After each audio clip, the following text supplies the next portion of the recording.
space. So we talk about exploring how to use casync for container image distribution. First, my name is Alban. I live in Berlin. I'm at Folk, and we are basically a team of developers. We like to work on container things, both on Kubernetes, on low-level Linux containers. Today I will talk about the existing distribution mechanism for container images. I will mention a couple of them. And I will explain the problem I'm trying to resolve to optimize the network traffic, to try to send less data over the network to the images.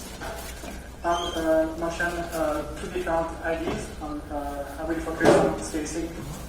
And then I will explain my experiments and show some numbers and some graphs about what I've got. So first, I'm a Rocket developer, so that's what I know more. On Rocket, there is two mechanisms supported to download container images. There is first the Docker way, connecting to a Docker registry and getting the Docker image from that. It uses the Docker distribution model. And we support as well the ACI discovery protocol. And that's something which is supported well in Rocket.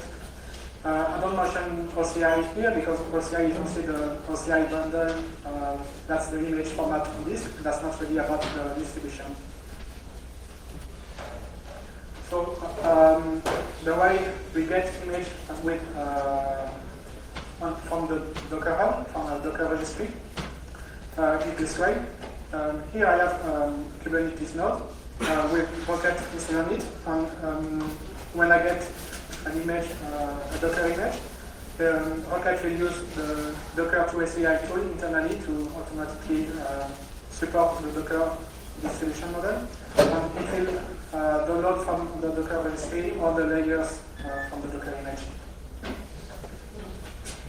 In this model, you can configure your Kubernetes cluster to either use the Docker registry, the Docker hub, or your own registry if you want to. The ACI discovery protocol is different. When you specify an image, for example, in this case, cores.com/etc, Rocket will first go to the web page cores.com/etc and look at the HTML page, and inside there should be meta tags to explain how to get the image. So it's more decentralized. It relies on DNS to get the image. In this example, it's said to go to github.com/releases, etc. So it will download an ACI file, which is actually a table. And that table contains a manifest and the rootfs, that are all the directories or files in the container. And optionally, your image can refer to other image if it has parent image, and it will repeat the process and so on. So on both those models, there is two issues I can see with the wasting network bandwidth. In this one, I have several Kubernetes clusters, and all of them are configured to take images from the Docker hub. So we see it's a quite centralized place. So the first issue is if you update your Kubernetes application, it will take the next version, and all your nodes in your Kubernetes cluster will at similar time download from the same place the next version of the container image. So that can put a lot of pressure on the centralized registry. The other issue is when you upgrade your application from one version to another, the two different versions of the same container might not have so much differences. Maybe there is some change in the binary, but most of the data file will be the same. So it seems quite wasteful to download the full image in this case. So for these two problems, one problem is the centralized space, and the other problem, the small differences between two versions. I will show two different strategies that people have thought about. The first one is to use BitTorrent. So there is an example of people doing that with keyctl, key.io, or way.io, which is support. It's a registry for Docker image or ACIs as well. And you can check this CoreOS.post where there is a way to use Victor1 for that, so that that's pressure on the registry. That was implemented in QCTL. And in Rocket there was some discussion about using Victor1 as well, but nothing was merged or finished. The other way is using casync, which is the most what I will focus on for this talk. So the motivation for using casync is only download the change between two versions. So here I have two versions of one image. And in the image, the difference between image 1 and version 1 and version 2 is only one small piece of change. So it goes from orange to green on the graph. In this case, I would like to only download that small version and not re-download everything when I upgrade the image. So it's cut into chunks. But there is a problem if we do it immediately without thinking too much. If the image gets some bytes removed or added, we can think if the chunk size was fixed, it will not really work because the hash of the next chunk will be completely changed. So to fix this problem, casync implements something which is a variable size for chunks. And the size of each chunk can vary depending on the content. So it uses cryptographic hash to determine probability to know whether to get more data in the chunk or stop passing. In this way, there is a more likelihood to not affect the next change. So here, in the orange chunk, I remove some bytes, but still, casync managed to have the same chunk for the red and pink, or I'm not sure the color, purple. So it can manage to only download a small part. So what's the full process for using casync?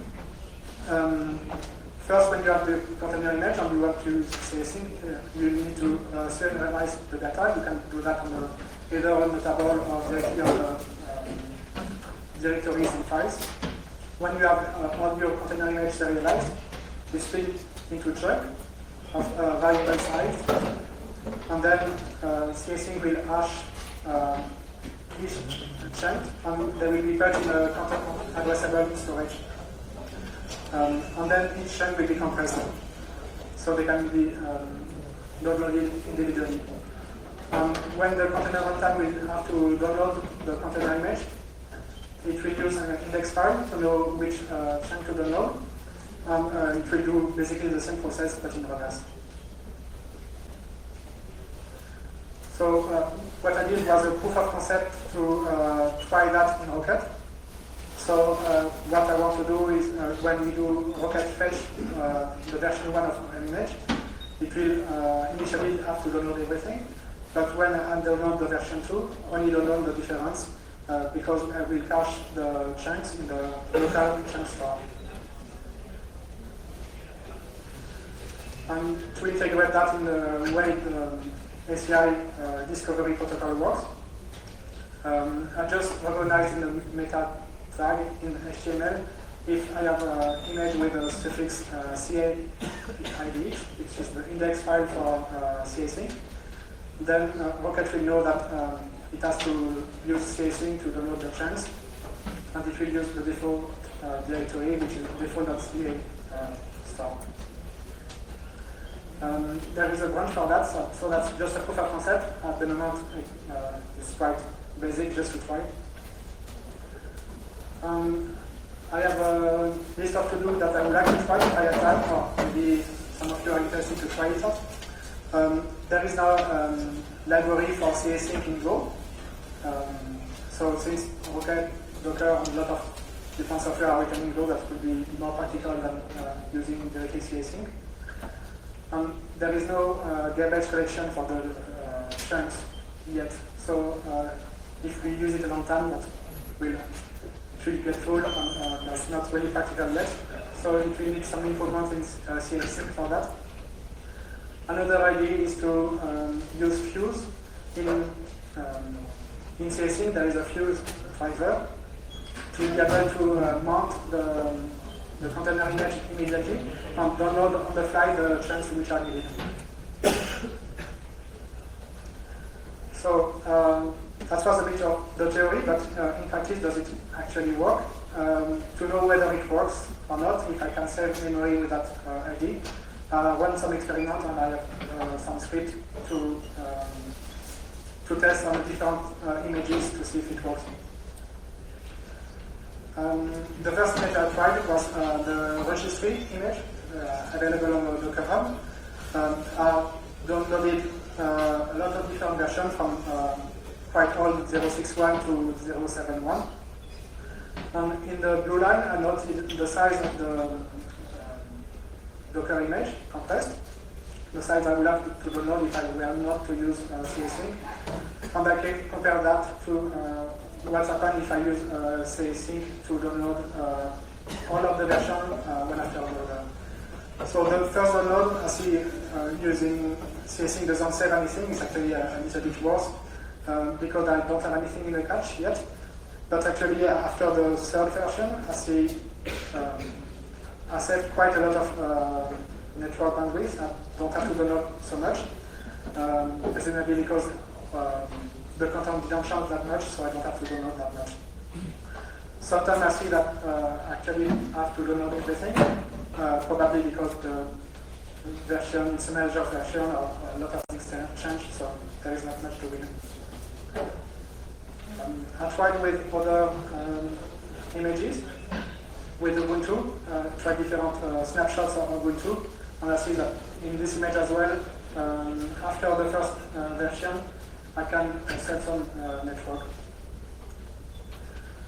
Scope from ReveWorks as well, looks not too bad. Some other software, PHP. But this one, I didn't get what I expected. Here I see that when I use the casync method, actually it seems worse most of the time. So I had a look at the image of Prometheus to try to understand what's happening there.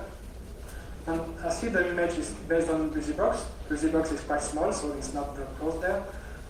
But mainly the Prometheus image is just a big or two big binaries of 60 megabytes, something like that.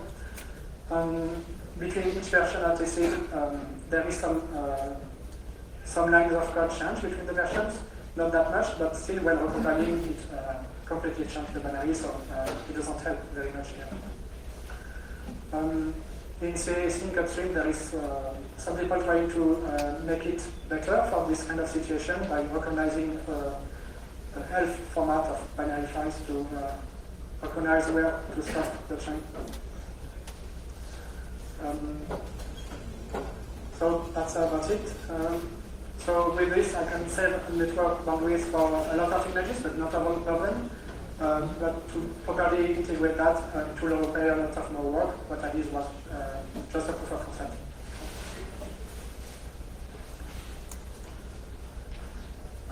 Is there any question?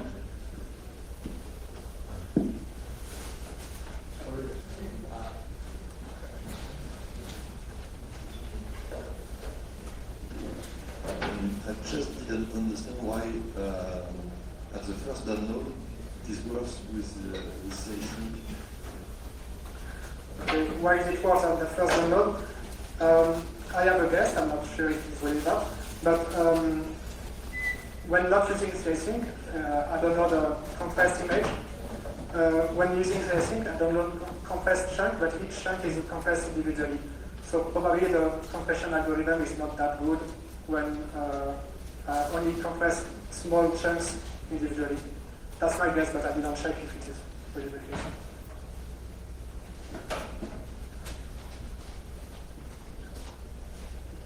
Can you explain again how you dealt with the fact that there might be bytes missing in the middle? Because as far as I understand, the chunk size is fixed, right? No, it's not fixed. Okay, but I mean, it's not fixed based on the image, or it's not based, not fixed for like So what you're saying is, so I'm trying to understand how do you detect that a chunk is going to be smaller this time? So it's based only on the content of the data. So what we actually do, we decide how much the size is going to be, and it's not exact size. So it's around 64 kilobyte to 100 something in this range. On every time we read a byte, we have a cyclic hash running on, and that gives us a probability that So you use a rolling hash essentially. Yes. Okay, because I thought you were using a crypto hash, and I was trying to think like adding a byte to try and find the window at which size it seemed expensive. Right. Okay. So you're using both a crypto hash and a rolling hash. Yes, the rolling hash is to decide when to stop, but when we put the chunk in the content addressable store, it's using a crypto hash.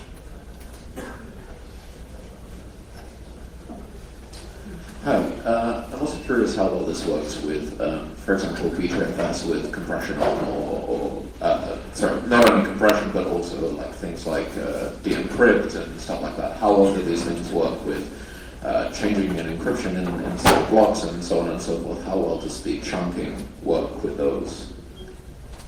Do you mean when the image is encrypted?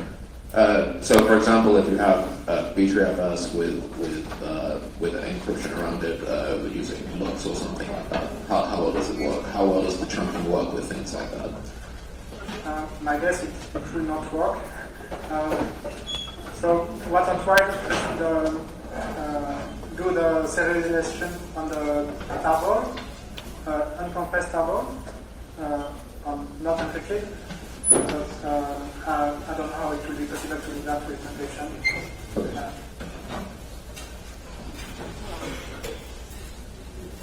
Other questions?